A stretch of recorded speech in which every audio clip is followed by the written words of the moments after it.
Hello everyone. আমি প্ৰিভিয়াস যেটো class আছিলে কোয়াড্ৰেটিক ইকুয়েশনৰ ওপৰত তাতে আমি শিকিছিলো যে কোয়াড্ৰেটিক ইকুয়েশন হয় কি কেনেকুৱা ধৰণৰ হয় ইয়াৰ স্ট্যান্ডাৰ্ড ফৰমেট কি হয় ইয়াক আমি কেনেকৈ লিখিব পাৰো ঠিক আছে তো গটেখিনি কেতিয়া a = 0 হ'ব নোৱাৰিব এই গটেখিনি কথা আমি প্ৰিভিয়াস যেটো লেসন আছিলে তাতে আমি ডিসকাস কৰিছো আজি আমি 4.1 যোৱাৰ আগতে তাৰ আগতে আমি দুটা উদাহৰণৰ গণিত পাওঁ এক্সাম্পলৰ ম্যাথছ পাওঁ হয় না নহয় তো এই এক্সাম্পল দুটাক আমাক কি কৰিব দিছে এই সিচুৱেচন দুটাক আমাক ম্যাথমেটিক্যালি কি কৰিবলৈ দিছে ৰিপ্ৰেজেন্ট কৰিবলৈ দিছে তো ম্যাথমেটিক্যাল ৰিপ্ৰেজেন্ট মানে হৈছে গাণিতিক ভাৱে উপস্থাপন কৰা মানে ax² + bx + c = 0 এটো স্ট্যান্ডাৰ্ড লিখিব দিছে ঠিক আছে তো আমাক সলিউশনৰ কথা ইয়াতে কোৱা নাই কিন্তু আমাক প্ৰথমে কি কৰিব দিছে এইটো এনেকুৱা স্ট্যান্ডাৰ্ড লিখিব দিছে কোৰ পৰা এই ওয়াৰ্ড প্ৰবলেম খিনিৰ পৰা তো কোৱেশ্চনটো আমি ভালদৰে পঢ়ি বুজিলম এতিয়া এক্সামত এটা বস্তু ডাউট কি হৈ জানেনে যদি এনেকুৱা ধৰণৰ ম্যাথছ পাব হেবিলাক লিনিয়াৰ ইকুৱেশনৰ ম্যাথছ হ'ব ৰৈখিক সমীকৰণ হ'ব নে কোৱাড্ৰেটিক হ'ব বা দ্বিঘাত হ'ব তো এইটো সোৱা তোমাৰ প্ৰবলেম হয় ঠিক আছে তো সেই কনসেপ্টটো আমি দূৰ কৰিম আমাৰ আহি থকা ভিডিও বিলাকত তো আমি আজি এইটো কোৱেশ্চন ষ্টাৰ্ট কৰো ইয়াতে কোৱা আছে যে জন আৰু জয়ন্তী নামৰ দুজন थोड़ा সৰু শিশু আছে ঠিক আছে তো জন আৰু জয়ন্তী টুগেদাৰ হ্যাভ 45 মাৰ্বলস মানে জন আৰু জয়ন্তীৰ একেলগে কেইটা মাৰ্বল আছে 45 টা মাৰ্বল আছে মানে এটুক যদি মই জন বুলি ভাবো হয় না জন বুলি ভাবো আৰু এটু জয়ন্তী এই দুটাৰ মিলি কেনে মাৰ্বল কেইটা আছে মাৰ্বল আছে এই দুজনৰ মিলি কেনে মাৰ্বল কেইটা আছে 45 টা মাৰ্বল আছে বুলি কৈছে বুজি পালা কথাটো এতিয়া চাব যদি ধৰক দুজন মানুহ মিলি কিনে যদি 45 টা মাৰ্বল থাকে দুজন মানুহ লগ লাগি যদি 45 টা মাৰ্বল থাকে এজনৰ হাতত যদি 5 টা মাৰ্বল থাকে আনজনৰ হাতত কেইটা থাকিব তুমি কবা স্যাৰ 40 টা মাৰ্বল থাকিব এইখিনি কথা বুজি পাইছা তুমি কেনেকৈ উলালা 42 কেনেকৈ উলালা 42 উলাইছো আমি তো টোটাল মাৰ্বল তোমাৰ 45 টা আছিল হয় না তাৰ পৰা আমি কি কৰিছো এই 5 টো মোৰ যেটো মাৰ্বল আছিল বা প্ৰথম দুজন ব্যক্তি মাৰ্বল আছিল সেইখিনি মাইনাস কৰিছো তাৰ পৰা 40 পাইছো ক্লিয়াৰ কথাখিনি এতিয়া ধৰা মই যদি কও যে জনৰ তাতে x টা মাৰ্বল আছে জনৰ কেইটা মাৰ্বল আছে x টা এতিয়া মই যে টোটাল মাৰ্বল 45 টা আছিল না 45 টাৰ পৰা যদি জনৰ মাৰ্বল কেইটা বাদ দি দিও মই তেনেহলে কাৰ মাৰ্বল থাকিব জয়ন্তীৰ মাৰ্বল কেইটা ৰৈ যাব বুজি পালা কথাটো তো জন আৰু জয়ন্তী মিলি আছিল 45 টা মাৰ্বল মই এনেই গলো মই তো নাজানো কাৰ তাতে কেইটা আছে এজন তাতে 40 টা আছে এজনৰ তাতে 5 টা আছে নে এজনৰ তাতে 20 টা আছে নে এজনৰ তাতে 25 টা আছে মই একো ক'ব নোৱাৰো তো মই কলো যে প্ৰথম জনৰ তাতে x টা আছে আৰু জয়ন্তীৰ তাতে কেইটা আছে 45 - x টা আছে কথা বুজি পালা তো এইখিনি আছিল ইয়াৰে মানে মেইন কথা তাৰ পিছত কি কৈছে যে দুয়োজনে কি কৰিছে যে 5 টাকে মাৰ্বল হেৰুৱাই both of them lost 5 marble each তো এতিয়া জনৰ তাতে তো x টা আছিল জনৰ হয় না আৰু জয়ন্তীৰ তাতে কেইটা আছিল জয়ন্তীৰ তাতে আছিল 45 - x টা আছিল এতিয়া দুটাই 5 টা মাৰ্বল হেৰুৱাই এই ক্ষেত্ৰত তো জনৰ 5 টা হেৰালে কেইটা থাকিব তো জনৰ তো x টা আছিল তো 5 টা হেৰালে জনৰ x ৰ পৰা 5 টো মাইনাস হৈ যাব কাৰণ 5 টা মাৰ্বল তাৰ হেৰাই পেলালে আগো জয়ন্তী তাতে কেইটা আছিল 45 - x টা মাৰ্বল আছিল হয় না তাৰ পৰা যদি জয়ন্তীও নিজৰ 5 টা মাৰ্বল হেৰুৱাই তোৰ কেইটা থাকিব আকৌ 5 মাইনাস কৰিম তো 45 - 5 মানে 40 - x টা থাকিব বুজি পালা কথাটো এইটো হল জনৰ মাৰ্বল কেতিয়া যেতিয়া 5 টা মাৰ্বল হি হেৰুৱাব হয় না আৰু এইটো হল জয়ন্তীৰ মাৰ্বল যেতিয়া জয়ন্তীও 5 টা মাৰ্বল হেৰুৱাব এতিয়া কৈছে আৰু এই যে হেৰুৱা মাৰ্বল হয় না এই হেৰুৱা মাৰ্বলৰ যেটো প্ৰডাক্ট হেৰুৱা মাৰ্বল এই দুটা জনৰ একেটা জয়ন্তীৰ একেটা প্ৰডাক্ট মানে হৈছে গুণফল বা পূৰণফল হয় না গুণফল কিমান বুলি কৈছে 124 এতিয়া বস্তুখিনি চাব যে আমাৰ জনৰ তাতে মাৰ্বল আছিল কেইটা জনৰ তাতে মাৰ্বল হৈ গল তোমাৰ x - 5 টা এটোৰ লগত কাক পূৰণ কৰিব দিছে যেটো জয়ন্তীৰ মাৰ্বল আছে জয়ন্তীৰ মাৰ্বল কিমান আছে 40 - x টা এই নাম্বাৰটো যদি পূৰণ কৰো তেতিয়া মই কিমান পাম বুলি কৈছে 124 পোৱা বুলি কৈছে ক্লিয়াৰ কথাখিনি তো এনেকুৱা ধৰণে আমি ইকুৱেশ্যন এটা বনাব পাৰোঁ ইয়াক অলপ সিম্পলিফাই কৰি লিখিব পাৰোঁ তো এক্সামত যদি আহে আমি এইটো কেনেকুৱাকৈ লিখিম ঠিক আছে তো এক্সামত আহিলে কেনেকুৱাকৈ লিখিম মই আপোনাক বুজাই দিছোঁ ঠিক আছে লিখাৰ প্ৰচেছটো মেথছটো বুজি পালানে প্ৰথমে সেইটো কোৱা এইখিনি কেনেকৈ হ'ল বুজি পালা এইখিনি কেনেকৈ হ'ল বুজি পালা যদি কিবা ডাউট আছে মোক সুধিব পাৰা এইখিনি যদি কিবা ডাউট আছে মোক সুধি ল'ব তো এইটো হৈ গ'ল আমাৰ ইকুৱেশ্যন এটা লিখা ষ্টেণ্ডাৰ্ডটো কেনেকুৱা ধৰণৰ চাব আমি লিখাটোও শিকিলোঁ হয় না লিখাটোও শিকিলোঁ কাৰণ এক্সামত মুখেদি বুজাই দিলে নহ'ব টিচাৰবিলাকক ডেছক্ৰাইব কৰি ক'ব লাগিব ঠিক আছে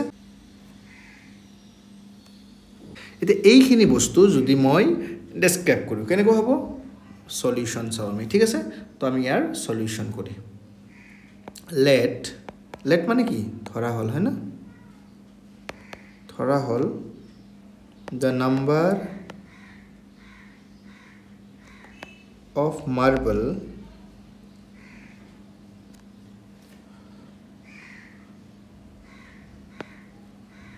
John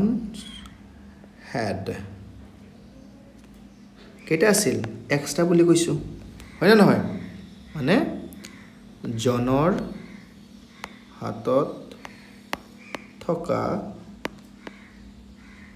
মাৰ্বলৰ সংখ্যা সমান এক্সট্ৰা বুজি পালা কথাটো তো জয়ন্তীৰ হাতত কি হ'ব therefore the number of marble Jayanti had জয়ন্তী কেইটা থাকিব 45 minus extra থাকিব কথা বুজি পালা এইখিনি বুজি পালা এতিয়া চাবা আমি কি কৰিম আমাক কৈছে দুজনে কেইটাকে মাৰ্বল হেৰুৱা বুলি কৈছে পাঁচটাকে হয় না দুজনে পাঁচটা মাৰ্বল হেৰুৱাৰ কথা ইয়াতে কোৱা হৈছে এতিয়া চাবা তো both of them lost 5 marbles তো পাঁচটাকে মাৰ্বলছ যদি হেৰুৱাই কেইটাকে থাকিব দুজনে পাঁচটাকৈ মাৰ্বল হেৰুৱাই হয় না নহয় হেৰুৱাৰ পিছত কেইটাকে থাকিব জনৰ কেইটা থাকিব জনৰ কেইটা থাকিব জনৰ থাকিব x - 5 আৰু জয়ন্তীৰ কেইটা থাকিব আপোনালোকে বুজি পাইছে তো 45 মাইনাস এক্সট্ৰা তো আছিলে তাইৰ হয় না তাৰ পৰা আৰু কেইটা লস হ'ব আৰু পাঁচটা লস হ'ব মানে 40 মাইনাস x ক্লিয়াৰ কথাখিনি তো 45 ৰ পৰা 5 গলে 40 আৰু x এটা আছে মাইনাস x আছে মাইনাস x বহাই দিছো এইখিনি কথা বুজি পালে নাই তো ল্যাঙ্গুৱেজ মানে এটা প্ৰবলেম হ'ল the number of marbles John had x আৰু number of marble Jayanti had so জয়ন্তী কেইটা থাকিব 45 মাইনাস x টা থাকিব আৰু দুজনে মিলি কিনে টোটাল মাৰ্বল কেইটা আছিল 45 টাইম জানো হয় তো যদি পাঁচটা হেৰুৱাই তো জনৰ x আছিল তাৰ পৰা এই পাঁচটা হেৰুৱালে জয়ন্তীৰ x - 45 আছিল হয় না তাৰ পৰা পাঁচটা হেৰুৱালে হেৰুৱাৰ পিছত জয়ন্তীৰ কেইটা থাকিব 40 মাইনাস x টা থাকিব কথা বুজি পালা এইখিনি এতিয়া আমি যদি এইখিনি আপোনালোকে স্ক্ৰিনশ্বট মাৰি ল'ব পাৰে বা যদি আপোনালোকে লিখি আছে লিখি ল'ব পাৰে এতিয়া মই যদি প্ৰশ্নমতে কথাখিনি বিচাৰ কৰো কেনেকুৱা ধৰণে পাম চাব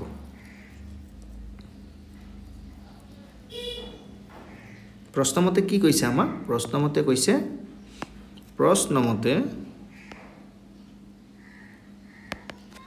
আমি এটু একিউ বুলি কওঁ না অ্যাকর্ডিং টু কোশ্চেন তো কি কৈছে যে number the product of marbles they had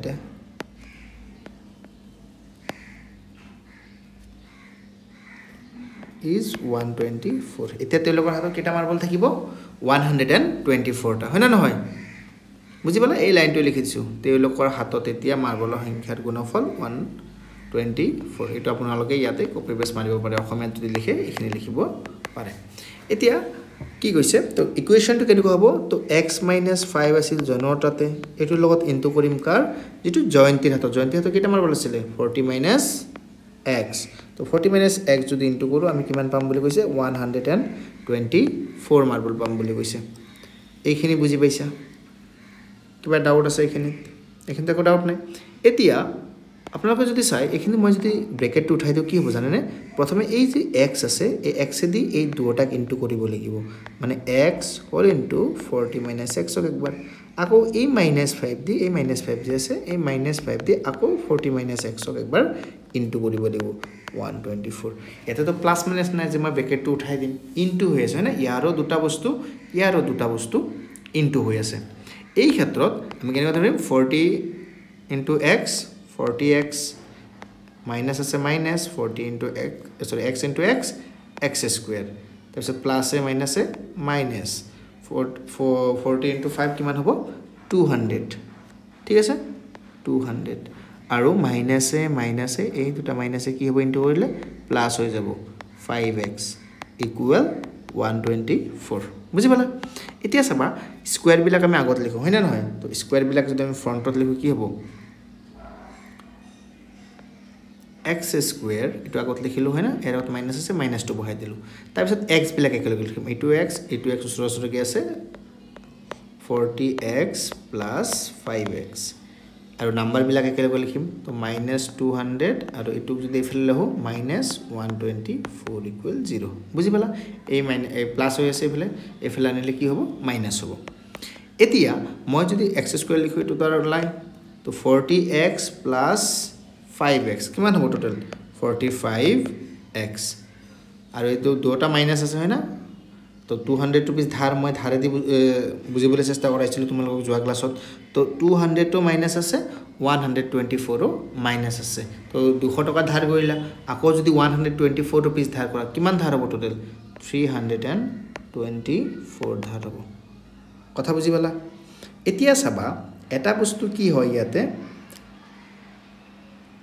আমি যদি গোটেইকেইটাৰ লগত মাইনাস ইনটু তো কাৰণ প্ৰথমতে আমি মাইনাসত না ৰাখো ঠিক আছে ইয়াতে তো মাইনাস আহিছে এই মাইনাসটো না ৰাখো মাইনাস দি ইনটু কৰা মানে কি গোটেইকেইটাৰ সাইন বদল আমি উল্টা কৰি দিব পাৰো ঠিক আছে তো আমি তো x স্কয়াৰ লিখিব পাৰো যত প্লাস আছে তাত আমি মাইনাস লিখিব পাৰো হয় না যত মাইনাস আছে মই তাত প্লাস লিখিব পাৰো 324 তো 0 ৰ লগত যদি মই কো সিম্বল নাই তো 0 টু 0 লিখিব পাৰো হয় না নহয় মাইনাসেৰে আমি কি কৰিছিলো ডিভাইড মাল্টিপ্লাই কৰিছো ঠিক আছে বুজি পালে এখিনি কথা পূৰণ কৰি দিছো আমি দুফালে তো এই যে ইকুৱেচনটো পালো এইটো আমাৰ এই ম্যাথছৰ ইকুৱেচন আছিল এতিয়া ইকুৱেচন হয় এইটো এতিয়া সক এইটো কোনটো ফৰ্মত হৈছে এইটো ফৰ্মটো হৈছে না নাই ax² + bx + c = 0 স্ট্যান্ডার্ড হৈছে না x ৰ ভেৰিয়েবল 1 আছে আৰু ইয়াৰ এটা ভেৰিয়েবলছ আছে আৰু ইয়াৰ পাৱাৰ কিমান আছে ম্যাক্সিমাম পাৱাৰ 2 আছে ডিগ্ৰী কিমান আছে এটা মান ডিগ্ৰী 2 আছে হয় না নহয় তো সেই কাৰণে এটা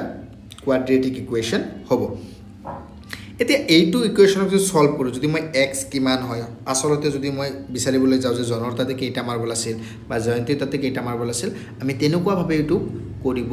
পাৰো কিন্তু বৰ্তমান সময়লৈকে যেহেতু আমাক এটো কৈছে জাস্ট ম্যাথমেটিক্যালি ৰিপ্ৰেজেন্ট কৰিব দিছে গাণিতিক ভাবে প্ৰকাশ কৰিব দিছে তো সেই কাৰণে ম্যাথছক মই আৰু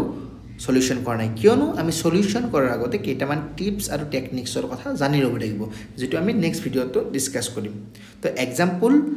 এটো হল 1 or 1 তো 1 আৰু এটা কোৱেশ্চন আছিল সেই কোৱেশ্চনটোলৈকে যদি আমি যাও কোৱেশ্চনটোত কেনেকুৱা ধৰণে দিয়া আছে এতিয়া আমি যদি উদাহৰণ কোৱেশ্চন নম্বৰ 2 টো চাও তাৰ আগতে আমি এটা বস্তু জানি লও ঠিক আছে এটা মই সাধাৰণ জ্ঞান দিম আপোনাক ধৰা এটা কলমৰ দাম যদি 5 টকা হয় তেনে হলে 30 টকাত কেইটা কলম পাবা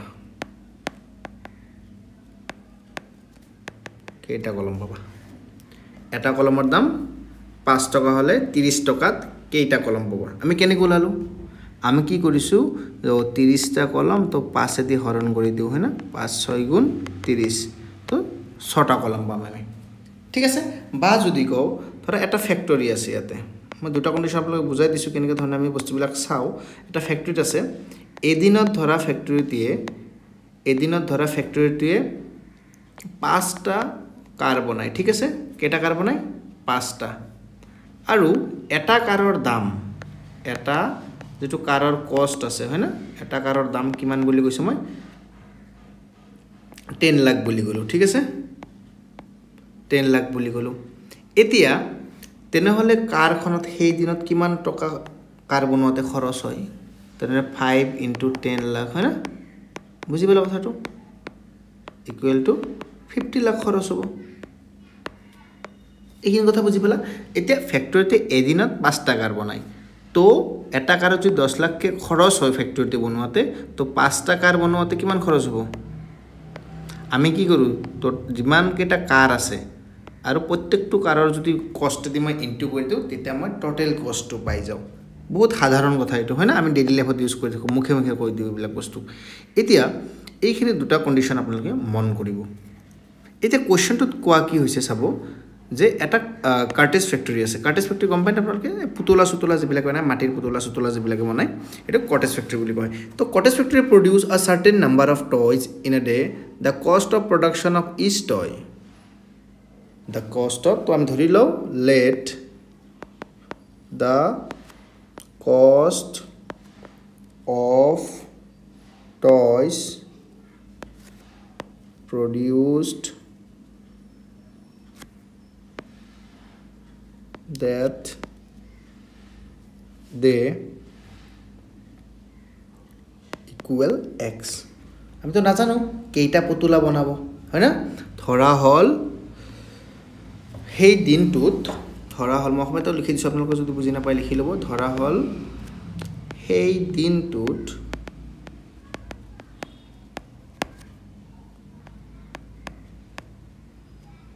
উৎপাদন কৰা মুঠ পুতলাৰ সংখ্যা সমান x বুজি পালা তো সেই দিনটোত কেইটা পুতলা প্ৰডিউস কৰিছিলে x টা প্ৰডিউস কৰিছিলে আৰু কি কৈছিলে যেটো খৰচ হ'ব হয় না the cost of each toy তো পুতলা বনোৱাতে খৰচ কিমান হ'ব